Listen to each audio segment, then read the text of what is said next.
Hi hello welcome to my channel. ఇవాల్టి ఎపిసోడ్లో మనము మరి ఆంజనేయ స్వామిని చూసి రమ్మంటే కాల్చి వచ్చాడు అన్న ప్రావర్బ్ని వెనకాల ఉన్న కథ ఏంటో మనం తెలుసుకుందాం. అయితే అశోకవనంలో ఉన్న సీతాదేవిని వెతుక్కుంటూ మరి ఆంజనేయ స్వామి లంకా నగరానికి చేరుకుంటాడు కదా. అయితే సీతాదేవిని కలుస్తాడు. మొదట రావణాసురుడే ఈ రూపంలో వచ్చాడేమో అని భయపడుతుంది, లేకపోతే భ్రమిస్తుంది సీతాదేవి. కానీ రాముల వారి ఉంగరం చూపించేప్పటికీ అప్పుడు ఆంజనేయ స్వామిని నమ్ముతుంది.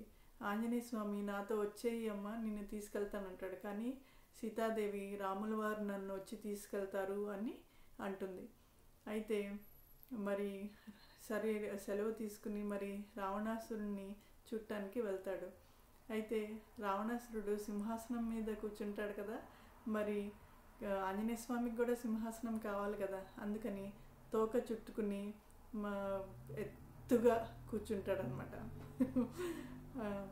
అయితే మరి దూత కదా, ఆంజనేయ స్వామి దూత కదా, చెప్తాడు రావణాసురుడికి, నీకు అవసాన దినాలు లేకపోతే నీ అంతమొందించే రోజులు రాకూడదు అనుకుంటే నువ్వు సీతాదేవిని వదిలేసేయి అని హనుమంతుడు చెప్తాడు.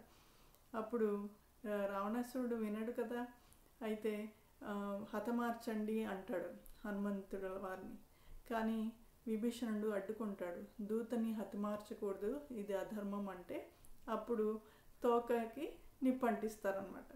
నిప్పంటిస్తే ఏముంది, లంక మొత్తం కాల్చేసి లంకా దహనం చేసి తుర్రుమని ఎగిరిపోతాడు ఆంజనేయ స్వామి. సో అట్లా చూసినమ్మంటే కాల్చి వచ్చాడు అన్న ప్రావర్బ్ వెనకాల కథ ఇది. సో నెక్స్ట్ ఎపిసోడ్లో ఇంకొన్ని స్టోరీస్తో కలుద్దాం. Thank you, bye bye.